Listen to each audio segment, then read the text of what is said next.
Shalom. Pada hari ini mari kita belajar mengenai kasih Allah dalam Yohanes pasal yang ketiga ayat yang 16. Demikianlah bunyi firman Tuhan. Karena begitu besar kasih Allah akan dunia ini, sehingga ia telah mengaruniakan anaknya yang tunggal, supaya setiap orang yang percaya kepadanya tidak binasa, melainkan beroleh hidup yang kekal. Amin. Dalam Yohanes 3 ayat 16 ini menguatkan kasih Allah yang begitu besar dalam hidup kita. Kasih yang dibuktikan Allah ini bukan hanya sebuah perkataan, tapi dinyatakan dalam bentuk suatu perbuatan. Kasih Allah yang begitu besar dalam dunia ini, dan lebih besar dari yang bisa kita bayangkan. Kasihnya bukan untuk segelintir orang, tetapi untuk kamu dan saya. Kasih ini tidak pilih kasih, tidak memandang suku, bangsa, atau golongan atau ras.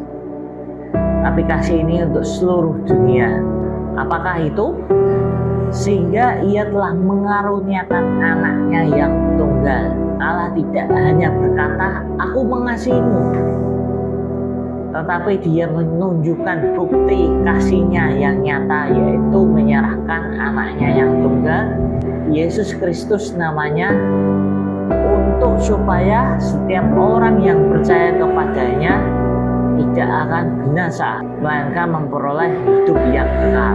Ini bukan hanya hidup setelah kita meninggal, tapi hidup yang dimulai dari sekarang saat kita menerima Yesus sebagai Juru Selamat dan Tuhan atas hidup kita. Hidup kita akan penuh damai, sukacita, sejahtera, dan penuh harapan. Tetapi dalam firman Tuhan ini ada satu hal yang penting. Yohanes 3 ayat 16 ini menekankan satu syarat, yaitu kita harus percaya kepada Yesus Kristus Tuhan Allah kita. Percaya di sini bukan hanya tahu, tapi hidup sepenuhnya mengikuti jejak Tuhan, mengikuti segala perintah yang Dia berikan, dan mempercayakan hidup kita kepada Tuhan. Dari Yohanes 3 ayat 16 ini, mari kita tidak hanya menjadi pendengar, tapi menjadi pelaku dari kasih Allah yang kita terima dalam hidup ini. Kasih-Nya yang besar sudah menyelamatkan kita. Mari kita hidup dalam kasih itu dan membagikan kasih itu kepada orang lain, menjadikan setiap langkah kita sebagai ucapan syukur dan pengorbanan yang telah diberikan Tuhan atas hidup kita.